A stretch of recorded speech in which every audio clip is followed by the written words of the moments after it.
Greetings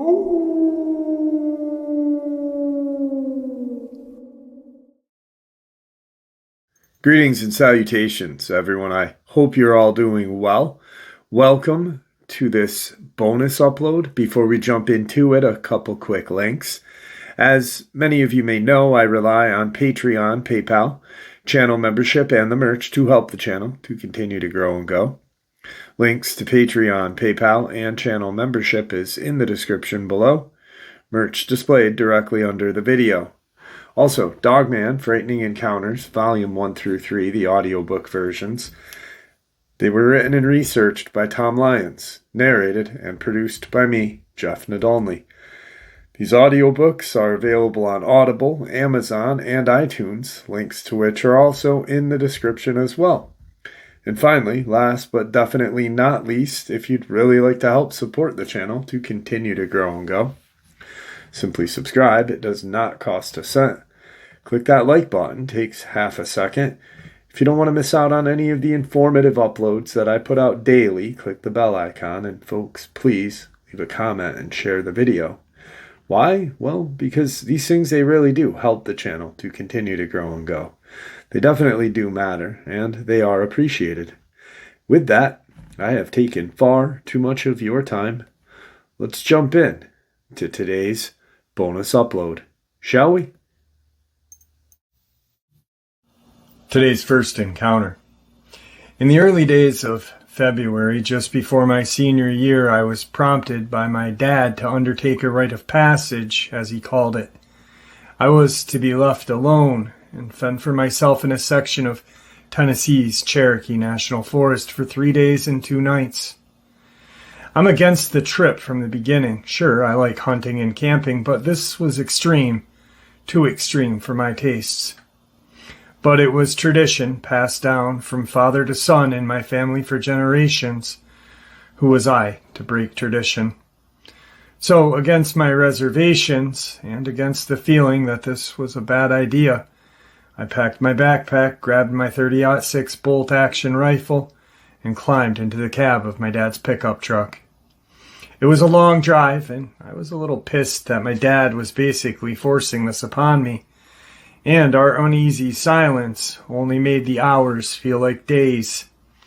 We only stopped once at a gas station about 10 miles from the cabin. It was 15 miles of dirt to my dad's cabin that his granddad had left him, which would, in turn, be left to me.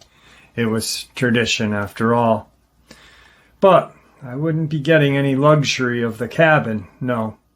We were parking the truck, and my dad was driving me up deeper into the woods on a four-wheeler to a random, undisclosed point. I would then have 3 days to find my way back. If I succeeded, I'd become a man in my dad's eyes, and we'd also be getting a new swimming pool for the summer. It was bribery, but I would be going into my senior year in August, and having a big pool would cement my popularity. It was vain, and I was doing this for the most selfish reasons, but I also wanted to make my dad proud. I stepped out of the toasted truck to calm the frigid forest air. The cabin was a small 2-story log affair, worn from age, but obviously well-maintained. A new wooden wraparound porch was built last summer, and was in need of some stain that we had never gotten to, but otherwise the cabin was pristine. It was a tremendous, peaceful place, far removed from the troubles of civilization, and I felt like I was intruding on hallowed ground. I brushed off the shiver that clawed down my spine and buttoned my long jacket to my neck. Immediately, most of the chill went away, and I shook it off with ease. Before I could take a step to the cabin, my dad came around the front of the truck and held out his hand. "Thomas, hand me your bag," he demanded. In a court-nonsense tone, he told me to hand him my backpack. I did so without question, and he immediately went inside, telling me to wait on the porch. I marched across the wood and sat in a rocking chair while my dad bustled around inside. "I loaded everything you'll need for 3 days in that bag. You have a couple of days of food, but it's only for emergency. I also added a flare gun for an actual emergency. He handed me back my bag. It was stuffed full. A lot had been added to it, so much that string strained against the nylon fabric. I hefted it onto my shoulders, and though it was much heavier than before, it was not cumbersome. I could carry it all day, and I didn't think it would bother me. After he handed me my pack, we unloaded the four-wheeler from the back of the truck, and we set off the small walking trail next to the cabin. From memory, the path went on for 12 miles and followed the stream as it snaked through the wilderness. We rode until the dirt road ended and humanity fell away to deep woods. The ride got bumpy as we would go around trees over small rocks, and for a minute I was afraid of the hazards. My dad was an experienced outdoorsman, though, and knew these woods quite well. A few hours later, we apparently reached the destination. It was a small clearing, nestled under a copse that remains previous campsite long since put out, rested in the center of the dirt, surrounded by a circle of rocks. I was up there scouting a couple of weeks ago, so I knew the route I would take back, he said, cheeky. Be careful, son, and call me if there's an emergency. I'm only a few hours away, and I should be able to see the flare if there is any trouble. Yeah, because I'll be able to get signal out here, I replied, holding up my now useless phone. Well, there's always the flare gun, but I'm confident you'll be fine, and besides, the flares are really only there if you decide to give up, he said, laughing. With a parting wave, he departed, rolling back down the mountain and leaving me stranded in the woods. The first thing I did was take inventory and catalog my belongings. I undid the pack and carefully emptied its contents on the ground. I had a pair of long johns, some extra socks, some underwear, a box of matches, a hunting knife, a miniature shovel, a Ziploc bag full of blended spices, a canteen of water, 2 days of vacuum-sealed rations and water pouches, and the flare gun, along with my hammock and a blanket.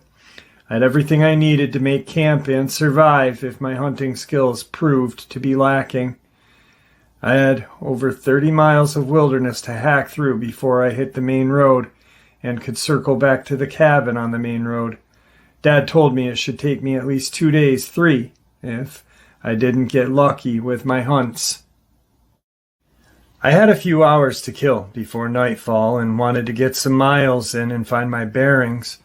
The best bet, I thought, would be to hike along the stream until it ended. It was somewhat close to the trail, but not exactly on it, as using the trail would be cheating. It would give me an excellent landmark and keep me oriented. So with mild hesitation, I packed up and set off through the woods. Now I'd have to hunt before it got dark if I didn't want to go hungry, and I only had an hour or two before light fell enough to make hunting impossible. After searching around for 10 minutes or so, I found a good spot to set up camp for the evening. I dropped my bag and grabbed my rifle, chambered a cartridge, and double-checked the safety. My game was rabbit, since I didn't have the tools needed to string up and gut a deer. I set off and crept through the brush, looking for signs of a nearby den. Rabbit are most active at dawn or dusk, so it was perfect time to hunt. Less than 5 minutes later, I found signs of rabbit trail in the underbrush a few hundred yards from camp. I leaned against a tree and just waited. The rabbit I wanted appeared a half an hour later, hopping out of the brush without a care in the world. It was a plump eastern cottontail. It stopped, sniffed, giving me an opening. The crack of my rifle pierced the air, and the cottontail dropped. I'd hit my mark, taking it in the neck, so as not to spoil any of the meat, and it was a decent-sized rabbit, more than enough for dinner. I bagged it and went back to camp. Light was fading as I reached camp, which I made a fire priority number 1. When I had light to work by, I cleaned the rabbit, making sure not to perforate the bowels and remove the organs and skin. I walked away from camp and buried the offal and hid it in a small hole next to the tree. When the meat was cleaned, I rubbed some spices into the meat to remove some of the taste of the game and skewered it on a stick that I had sharpened. I was not the best cook and didn't have the right tools and ingredients, so the meat was a little dry and bland, but it filled me up nicely. And I washed it down with a swig from my canteen. I even had leftovers. I wrapped them in a cloth and set them by the fire, ready to be eaten for breakfast in the morning. With nothing else to do for the evening, and night had fallen an hour ago, I decided to turn in for the evening and get an early start in morning. I had many miles to cover, and I would have to hunt again at some point the next day. In morning, I woke up refreshed from one of the best night's sleep I had ever had, and I was eager to take the day. I was in such a good mood that it took me a few minutes to realize that something was off. In the middle of packing up my hammock and gathering my supplies, I couldn't help but notice that the leftover rabbit was missing from next to the fire. I searched around in vain, thinking the wind might have caught it and blown it out of camp, but there was nothing. I chalked it up to a wild animal, but that unsettled me. Deer don't often eat meat, and I didn't think it was a deer anyway. The smoke from the embers of the fire would have been enough to keep most animals away. Black bear are common enough in the forest, but they should stay hibernating during this time of year. Right now, there wasn't anything larger than deer in these woods. So, unless it was a coyote, it'd have to have been a deer. But there were no tracks anywhere around my camp, so no answers came. I packed up camp and went to relieve myself when I found something that confused and terrified me. I went to piss by the tree where I had buried the offal of the rabbit last night, and right where I had buried them was a hole. It was rough, with long claw marks gouged deep into the dirt, as if something had ripped into the ground to get what I had buried. I buried them deep enough not to attract the scent from a wild animal, and I had never seen claw marks like these next to a tree. I didn't know what to make of them. Wild animals weren't that smart, and they're naturally skittish. No animal would risk getting close to a human unless they were starving, and no human had claws like this. Without hesitation, I grabbed my rifle and racked it round. I was petrified. I walked the camp in a circle, spread out, searching for any tracks. The only ones I had found were some deer tracks around 100 yards from camp, but they were at least a couple days old. There was nothing else even remotely resembling marks. There was nothing for me to find, and even though I was freaked out, I still had to hike back to civilization. As the miles wore on, I began to rationalize the experience, thinking it to be nothing more than a hungry animal looking for food, brave enough to sneak into my camp. I just hadn't buried the offal deep enough, and some critter smelled it. That was all it was. I managed to bag another rabbit purely on coincidence as it scampered out of the tree line. After the rabbit was clean, I wrapped the meat in a cloth and stowed it away. I was hungry from the hike and the fact that my breakfast had been stolen that morning, but I still wanted to put miles under my boots before it got dark. As sunlight faded from the canopy, my aching feet demanded a break, and I found a spot to set up camp. It was a small campsite nestled up against a rocky mound that stretched skyward for a couple dozen feet, with a slanted shelf near the top. I felt comfortable having my back to the wall and a brace of trees next to the rock, and sure I could set my hammock up. I readied the campsite, built a roaring fire twice as large as the one last night, just to scare away any nearby animals, and cooked the rabbit to perfection. I was ravenous and scarfed down the meat with a gusto despite my hunger. There was still plenty of leftovers again, but this time I was careful to stow the meat inside of my pack, which I kept next to the hammock. Exhaustion had worn me down from the many miles that I had walked that day, and I was eager to get some sleep. I laid my head on my pillow, and I was out like a light. The stillness woke me, like a veil of silence had been draped over the woods. Not a single sound rose from the forest floor other than the rustling of leaves in the wind. Not even crickets. Animals instinctively go quiet with the presence of a predator, but this was unlike anything I had ever felt before. I laid in my hammock, straining my ears, trying to listen for any sound that I could hear. The fire had died out, leaving only coals that sparkled every time a stiff breeze rolled in. The moon was fat in the sky and gave me ample light to see by as I stared up at the trees. For some reason, I was terrified to get up and look around. My rifle was next to me, resting just by my head against a tree. I could grab it in seconds, and there was a round already chambered. But I couldn't reach for the gun, couldn't do anything other than stare straight ahead and try not to move an inch, because I realized something was out there watching me. It's hard to describe that feeling. I knew what it was on a primal level, something instinctual, right alongside the fear of being alone in the dark. I knew that feeling as well. The presence persisted for a few more minutes and didn't fade. Sweat poured down my neck as I fought to stay still. Eventually, the silence and fear got to me, and I had to do something. I couldn't take it anymore.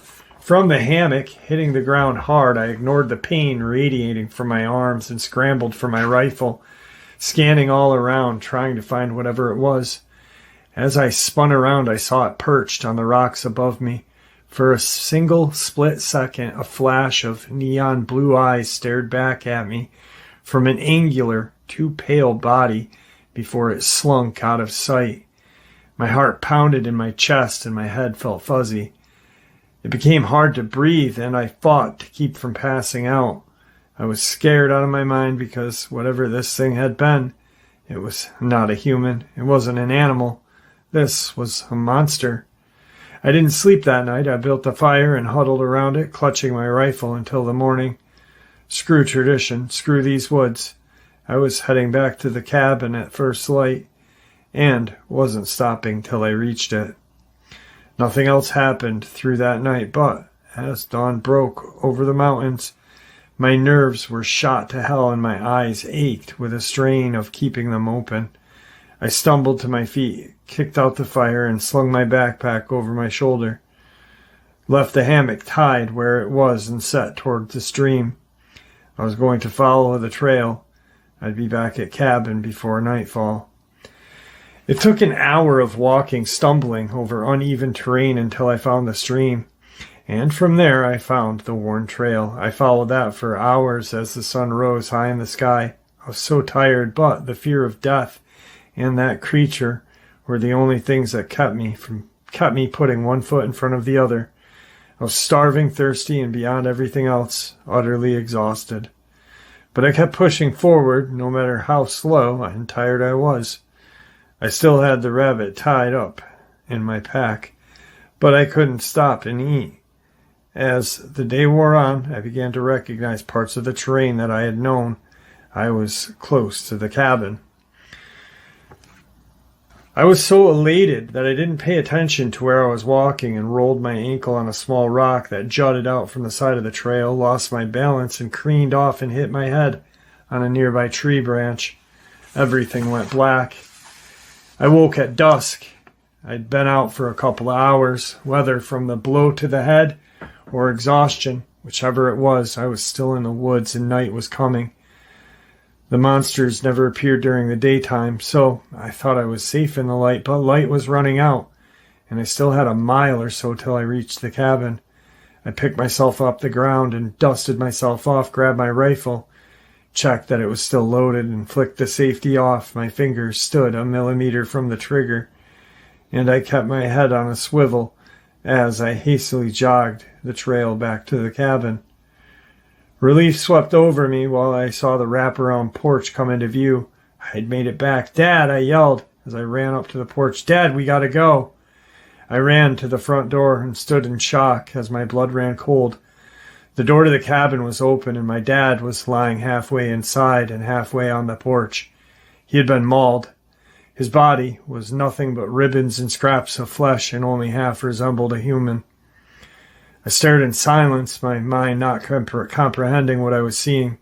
He'd been wearing a red and black checkered flannel shirt I had got him for his birthday. It was the only way I could tell it was my dad. His face had been ripped from his skull. 2 white bone peeked out from his empty eye sockets. The stench was ungodly, a mixture of fresh meat and iron tang of blood filled the air.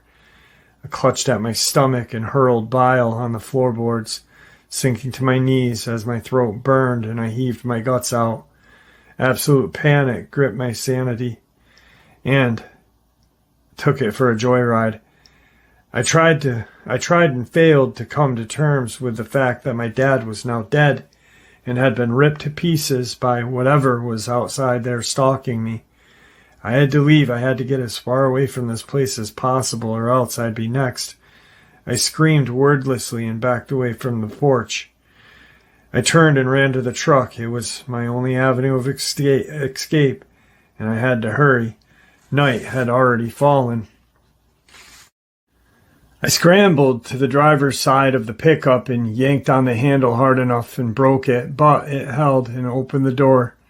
After a second of sticking, I climbed into the cab and threw down the visor where my dad usually kept the keys. They weren't there. The only other place they'd be is in my dad's jean pockets. I'd have to get them. Steeling myself for the inevitable, I clutched my rifle tight and exited the vehicle. I knew I had to be fast. I knew I needed to be already to be far away from the woods, but my feet wouldn't carry me any further. I stared at the mutilated remains of my dad, trying not to throw up or break down in sadness and madness. I squinted through my eyelashes, patting my dad's pockets. The keys were in his left pocket, so I quickly grabbed them. I stepped to the side and dug them out. My hands clutched around a metal key and I yanked my prize free, nearly stumbling. With the key in my hand, I bolted from the porch back to the truck, and as I reached the open cab, something thudded against the wood, and I turned, searching for the sound. Movement from above drew my gaze, and I finally got a good look at what had been chasing me through these woods.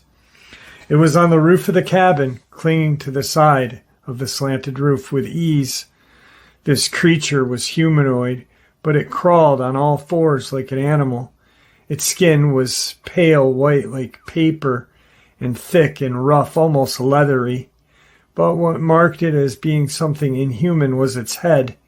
It bore ethereal blue eyes that lit up the night, and a large angular face that tapered to a point near its mouth. Its mouth open, revealing minuscule needle-like teeth. The creature's eyes never left mine and glinted this malicious intelligence.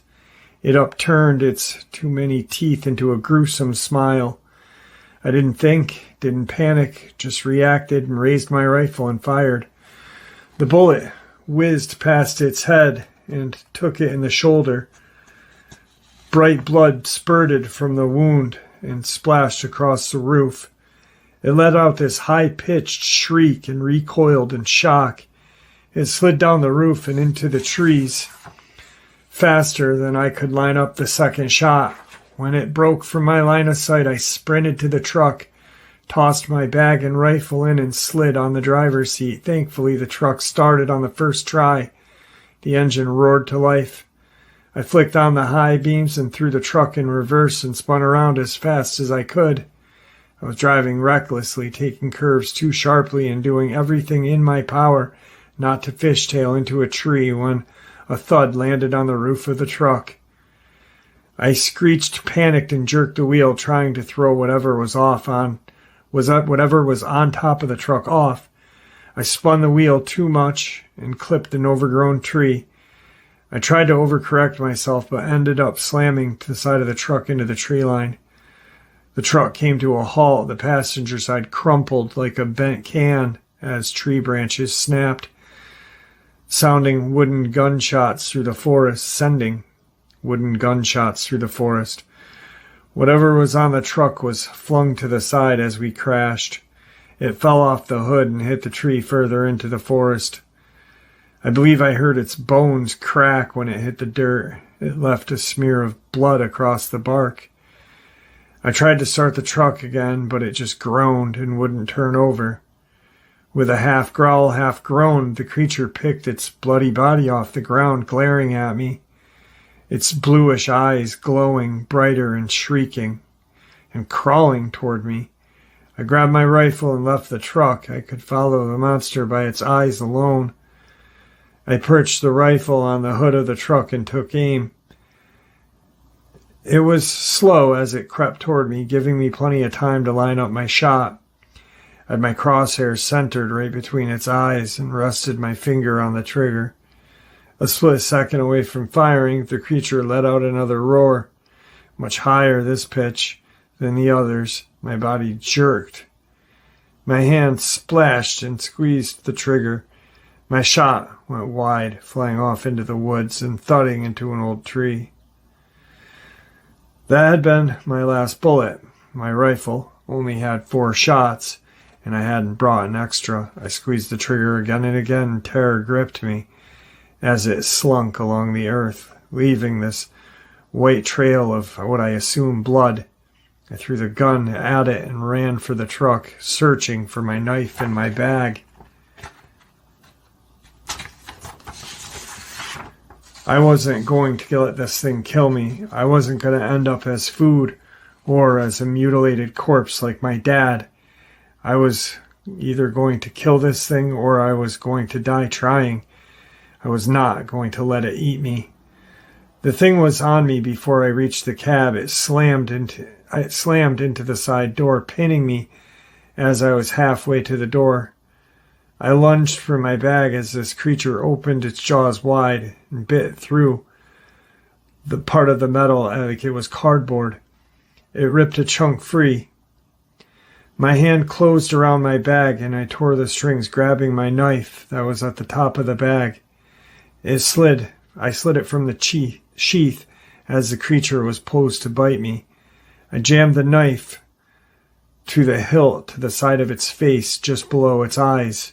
It reared back in pain, sending a mind-pounding shriek. It stopped my heartbeat for a second, this shriek, as it jumped away from the truck, trying to dislodge my knife. I thought then I had landed a lucky blow, and it was going to leave, that I'd be able to get back to the truck and escape. But more howls joined the first and the 2 after, and 2 more monsters slunk from the shadows. This is where I die, I thought. I couldn't run from them. I couldn't fight. I was going to die, but I wasn't going to make it easy. I grabbed my torn bag and ran into the woods. I was desperate to escape, but the howls and thuds of too many legs padded through the dirt behind me. I wouldn't escape. They were close to my heels. The only thing that saved my life that night was gravity and my own clumsiness. I tripped on a branch and tumbled to the ground as one of them sailed over me. I backpedaled, but hit a tree as it lunged the second time. With nothing else in my hands, I brought my bag as it clamped down, throwing me to the forest floor. Its teeth closed around my bag, ripping the nylon to shreds. But my mini shovel got lodged in its mouth. It wasn't able to close its mouth all the way. Clothing and food poured out of the bag, and I scrambled out from underneath this creature. My hand hit something plastic as I crawled away from the creature, and even in the dark of the woods, I couldn't fail to make out the bright orange handle of my dad's flare gun. It was a long shot, but this was the last weapon I had, and I clung to it as I stood up running away. I didn't get far as this creature chomped down and ran for me. Knowing I had only one shot, I stopped, dropping to my knees and fired. Daylight split the night as my eyes were obliterated by the burning red flare that streaked through the air and hit this creature. Like it had been doused in kerosene, the creature went up in flames. Its flesh sizzled and popped like grease. It howled in agony, screaming in this high-pitched sound.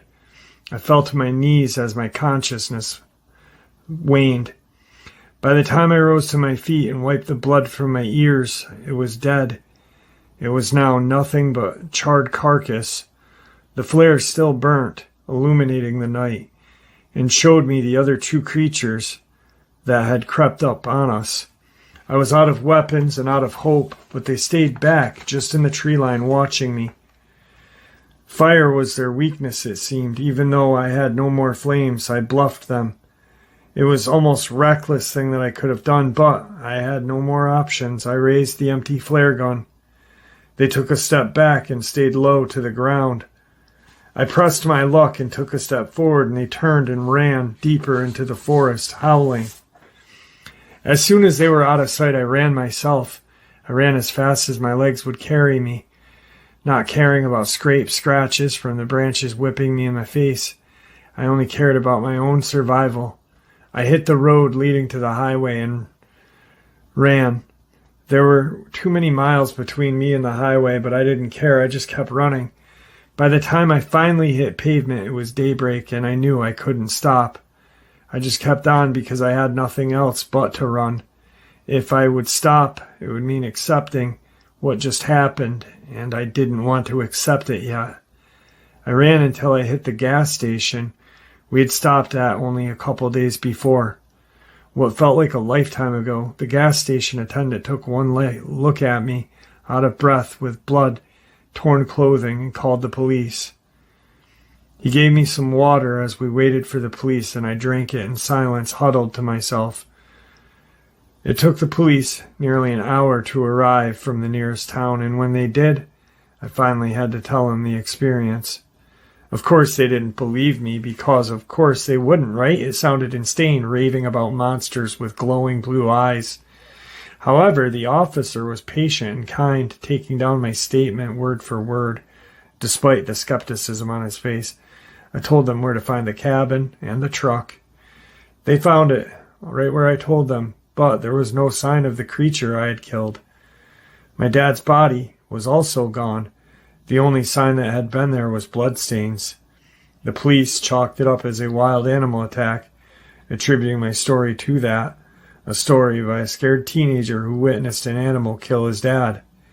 Reporters, the kids at school, hell, even my mom, they didn't believe me. But I know what happened, and I'm not crazy. There is something evil in that forest. Whatever it is, there is more than them, more than that one. If you camp out in Tennessee's forests at night, be careful. Please, take my warning. And for the love of God, start a huge fire and carry a firearm.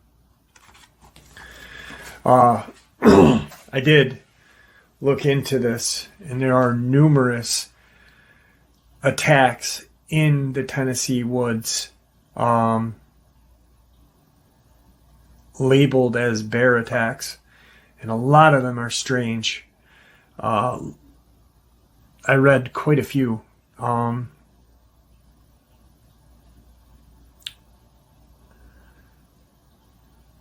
There are just too many strange attacks in Tennessee in the woods to even, bear are large and obviously will attack if hungry, but we're talking about a black bear, and going through bear attacks in Tennessee and deaths in the Tennessee woods that are unexplained too blew my mind. I do believe I found the exact account that this guy's talking about, but it supposedly, I don't have a date to this, but the one that I did find was in 2017, and it's definitely sounds like one of the cover-ups that I talk about a lot on the channel. Once again, I wasn't there. I don't know. I did look into it, and there is an attack that sounds just like this one, minus his story, but talks about teenager and a dad, the dad being consumed by a bear. I don't know. God, I say it all the time. There are things out in these woods that are more scary and more terrifying than a friggin' Dogman and a Bigfoot. And if these things are demons, I don't have another word for them. DJ, my friend in Virginia, had heard from one of his friends that these things were referred to by the government as pale demons. Sasquatch would be the black something, and black cow, and the Dogman black dog or something like that. They have names for these creatures, and they will keep these attacks secret from us. We just have to look to read between the lines and understand which is an attack and by a wild animal and what ones aren't. I do recall 2021, 2020, actually. There was a woman in a park in Tennessee, and she had been attacked by what people said was, a few people saw her being attacked by what some said was a bear and others said was a German shepherd. And shortly thereafter, I had heard from someone else that there was a sighting of a Dogman probably a couple of miles away from that area where she had been attacked. But it was crazy because people witnessed the attack. She perished, but witnessed the attack, and a few people said, hey, it was the largest German Shepherd wolf-like creature, or it was a bear. And, you've got Cott County, Tennessee, the two attacks there, the two bodies that were found in cave systems, torn apart. Tennessee is a hot spot. All right, folks, there you have it. I hope you all enjoyed this bonus as much as I enjoyed sharing it with you. I'd like to thank you all for supporting the channel. It is your support that helps the channel to continue to grow and go, and honestly what gives us a place and a chance to share our experiences and theories judgment-free. Everyone is simply treated with the respect that we deserve. Please, everyone, stay safe, happy, healthy, and ever vigilant, keeping an eye on our children, pets, family, and our friends. These creatures are real. These events have happened. Share this information with those you love and care about, and it may just help save their lives someday. Until next time, never stop asking questions, never stop searching for the truth, and God bless you all.